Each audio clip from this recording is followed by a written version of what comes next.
दलितों के बाद अगर सबसे ज्यादा गरीबी बदहाली फतेहाली कहीं दिखी तो वो मुसलमान भाइयों के गांव में दिखी।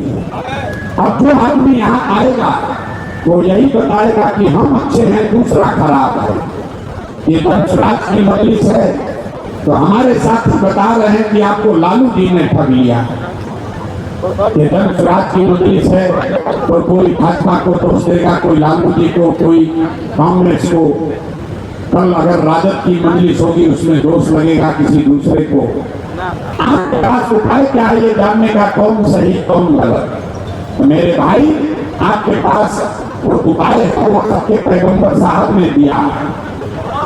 पैगंबर साहब ने बताया कि जिस कौम को अपने रहनुमाओं की समझ न हो उसके ऊपर जालिम हुक्मरानों को मुसल्लत कर दिया जाता है। ये बात हम नहीं कह रहे हैं, ये बात तो पैगंबर साहब ने कही है।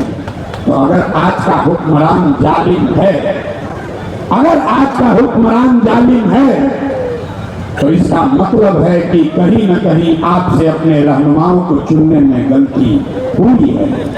बात लालू और प्रशांत किशोर की नहीं है, बात कांग्रेस और दंशराज की नहीं है।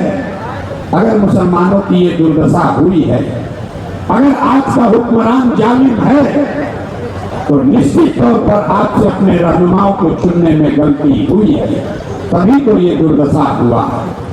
मेरे भाई हम ये जो बात बता रहे हैं मुसलमानों के बीच जाकर बता रहे हैं कि जब तक आप अपने बीच से, अपने लोगों के बीच से अपना लीडर नहीं तय करोगे तब तक आपका भला होने वाला नहीं होने वाला।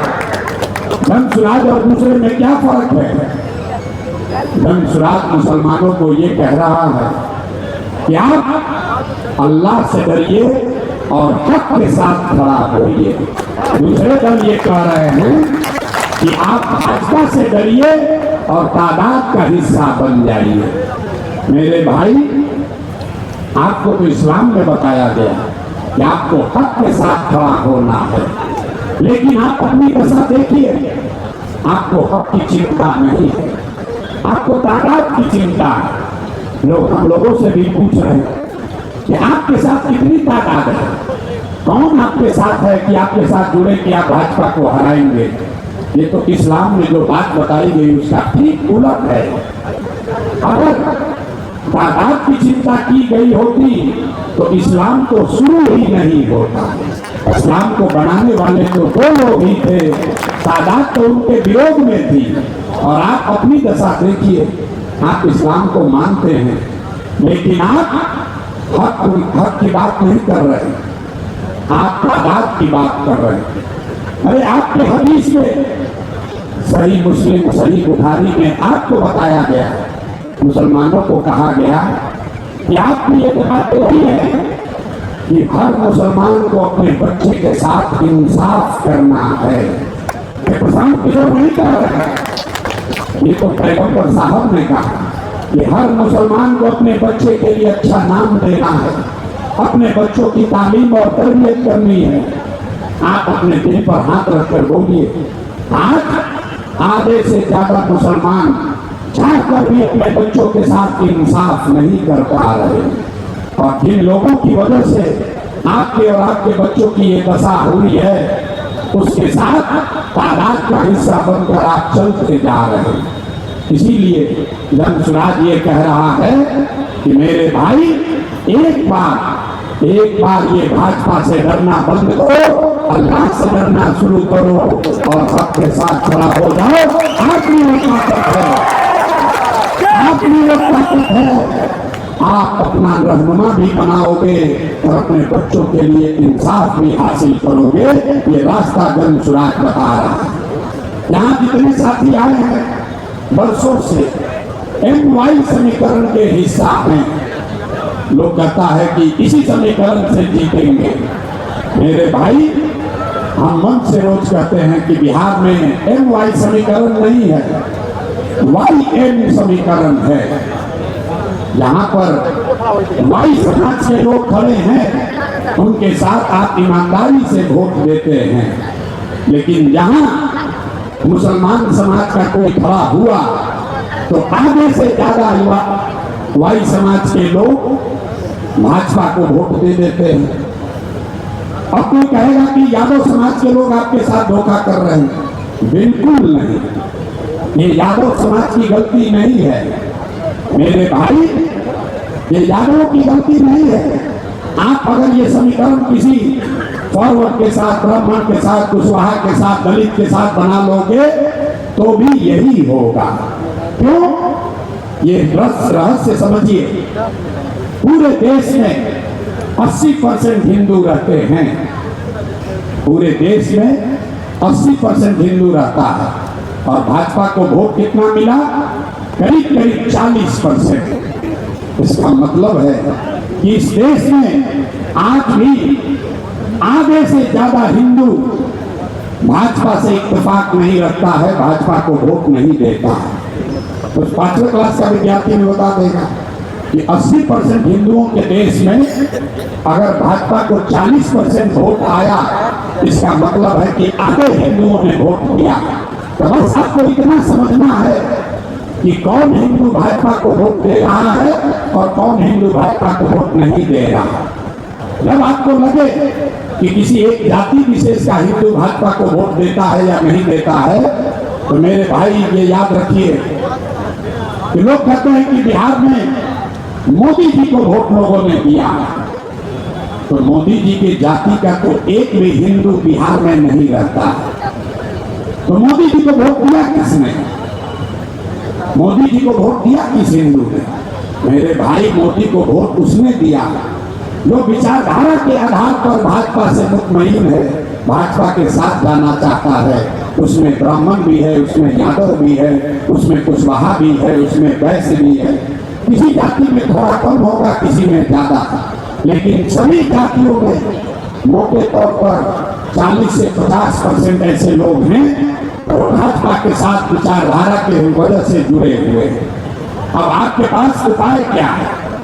उपाय को सामने दिख रहा, इसी फॉर्मूला में उपाय दिख रहा है। आधा हिंदू जो आज भी भाजपा के साथ नहीं है, उसको पहचानने की जरूरत है। वो कौन हिंदू है? तो हम आपको वो फॉर्मूला बता देते हैं, आपको आगे का रास्ता अपने आप दिखेगा। जो हिंदू गांधी की विचारधारा को मानने वाला है, वो यादव हो या ब्राह्मण, कुशवाहा हो या दलित, वो भाजपा को वोट नहीं देता। जो बाबा साहब अम्बेडकर की विचारधारा को मानने वाला हिंदू है, वो भी भाजपा को वोट नहीं देता। जो कम्युनिस्ट विचारधारा के मानने वाले हिंदू हैं, वो भी किसी जात के हिंदू हो, वो भाजपा को वोट नहीं देते। जो समाजवाद लोहिया जयप्रकाश के मानने वाले लोग हैं, वो भी भाजपा को वोट नहीं देता। तो यही जन स्वराज की सोच है।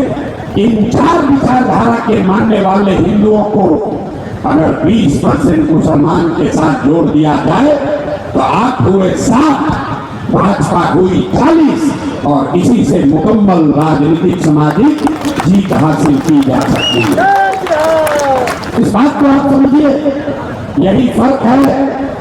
जो बात ओवैसी साहब कह रहे हैं, जो बात महागठबंधन और जेपी कह रहा है और जो बात जन स्वराज कह रहा है, उसमें फर्क समझिए। ओवैसी साहब कह रहे हैं कि सारे मुसलमानों को एकजुट होना है, सारे मुसलमान एकजुट होकर अपना भला कर सकते हैं। तो अगर एक बात को तकलीफ के लिए आपने ओवैसी साहब की बात मान ली, सारे मुसलमान इकट्ठा हो गए, तो आपके पास वोट हुआ 18%। अगर आपने 18% से तो आप चुनाव जीत नहीं सकते हैं। अगर आपने लालू जी की राजद की महागठबंधन की बात मान ली और एक समीकरण में आ गए, तो 18% आप, 15% यादव जोड़कर आप हुए 33%। जीत भी सकते हैं, हार भी सकते हैं। और इन दोनों के बाद जन स्वराज की विचारधारा देख लीजिए, 40% गांधी अम्बेडकर कांग्रेस और समाजवाद को मानने वाले हिंदुओं के साथ अगर 20% आप जुड़ गए तो आप हो गए 7। आप तय कर लीजिए कि आपको 18 वाले पे रहना है, 35 वाले पे रहना है कि 7 वाले पे। ये वो फॉर्मूला है कि हमने नहीं किया। ये फॉर्मूला आपके हमारे पुरखों ने बनाया। किसने लड़ी? इस देश को आजाद करने में अपना खून पसीना किसने बहाया? जो गांधी के मानने वाले लोग थे, जो बाबा साहब के अनुयायी थे, जो कम्युनिस्ट विचारधारा के मानने वाले लोग थे, जो समाजवाद को मानते थे और जो मुसलमान थे, यही लोगों ने मिलकर तो देश की आजादी की लड़ाई लड़ी है। आज जो सत्ता में बैठे हैं, इन्होंने थोड़ी ना लड़ाई लड़ी थी आजादी की। तो जिन लोगों ने जिस सामाजिक समीकरण से अंग्रेजों से लोहा लिया, उसी समीकरण को पुनर्जीवित करने के अभियान का नाम है जन सुराज। इसमें 40% आधे हिंदू और 20% मुसलमान साथ में आ जाए तो इनको मुकम्मल शिकस्त यहाँ पर दी जाएगी और सिर्फ यहीं पर नहीं दी जाएगी। जब गांधी बिहार आए, चंपारण में उन्होंने आंदोलन किया, तो चंपारण के आंदोलन से देश आजाद नहीं हुआ, लेकिन चंपारण के आंदोलन से देश को वो सीख मिली, वो हथियार मिला जिसका नाम है सत्याग्रह। और एक बार जब लोगों ने उसको देख लिया तो पूरे देश में अंग्रेजों के खिलाफ उसी हथियार का इस्तेमाल करके उनको हराया गया।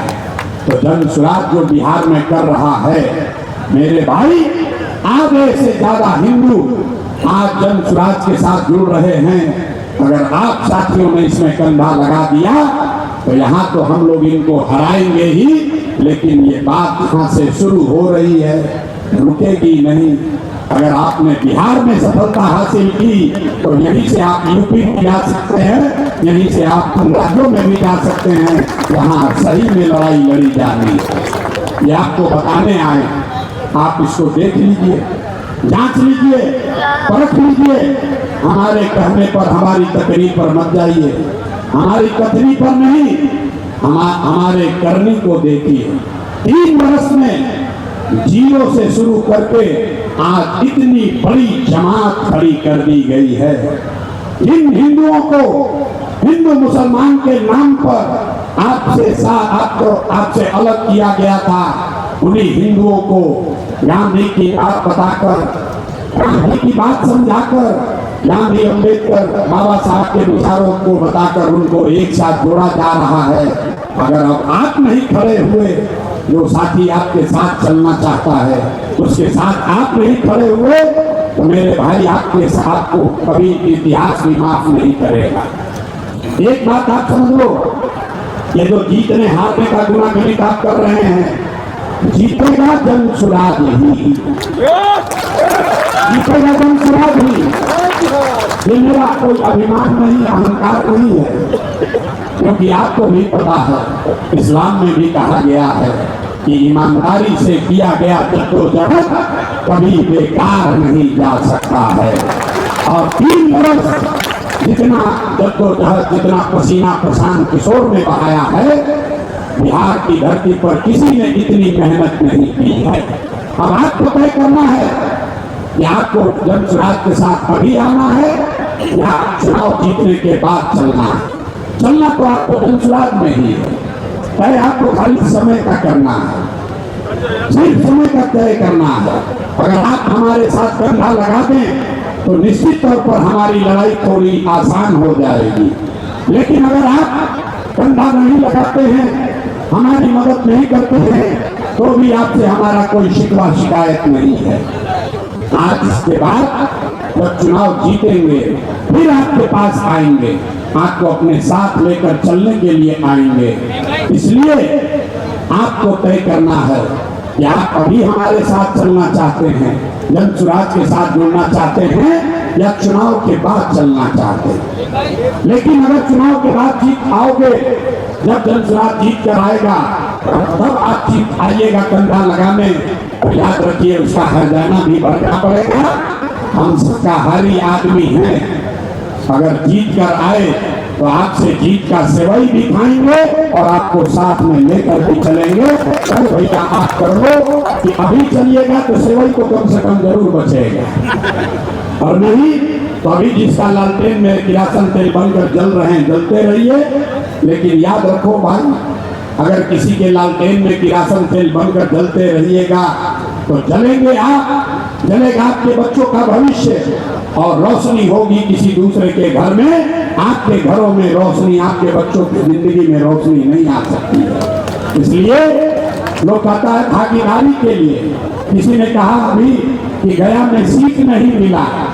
मेरे भाई, गया में आपकी कितनी संख्या है आपको मालूम है? हम आपको एक आंकड़ा दे देते हैं।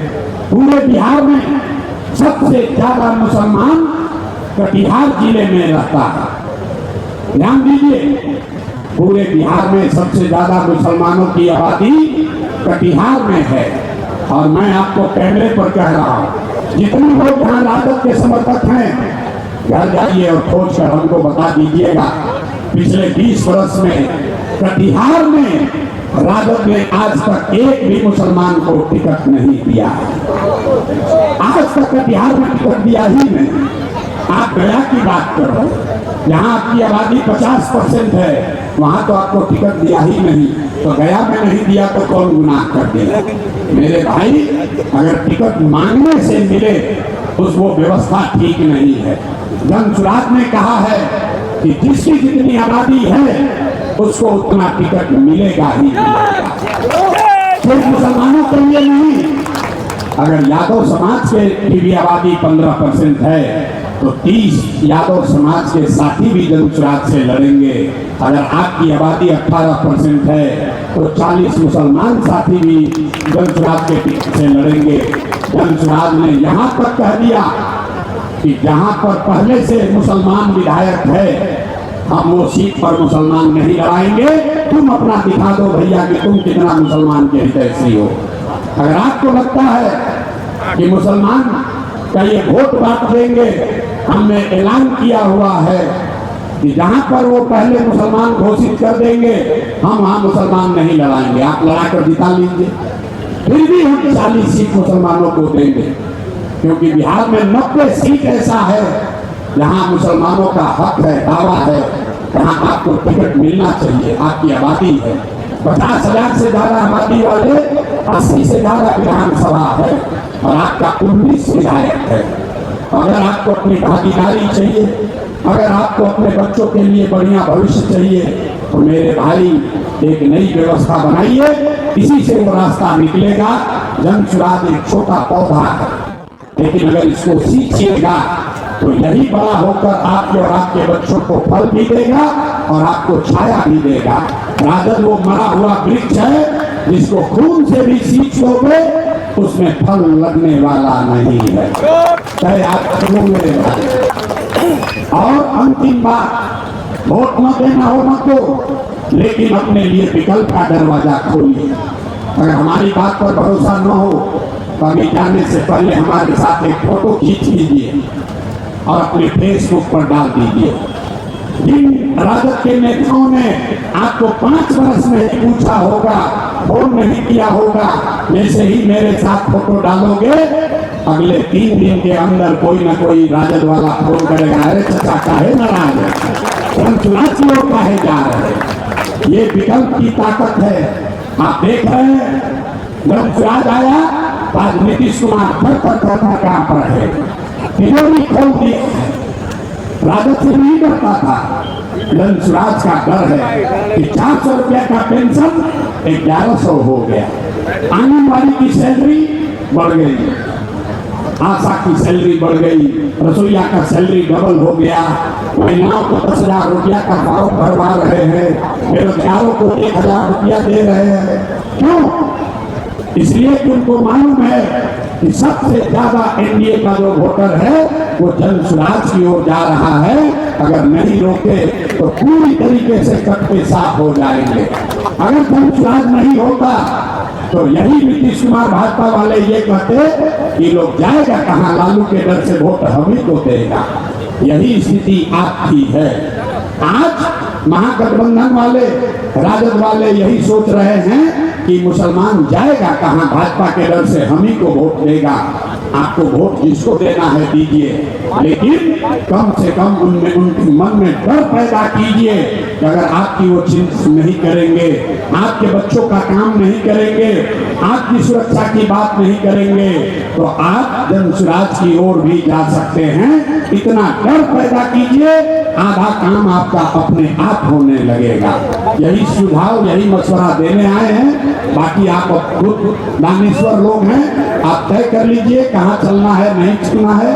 अच्छा लगे तो जनसुराज का हिस्सा बनिए, और ना अच्छा लगे तो लालटेन में किरासन तेल बनकर जल रहे हैं, अगले 5-10 वर्ष भी जलते रहिए। लेकिन अगर वो गलती करोगे आप, तो भैया अपने बच्चों की बर्बादी का, बदहाली का जिम्मेवार भी आप ही होइएगा। बहुत बहुत धन्यवाद।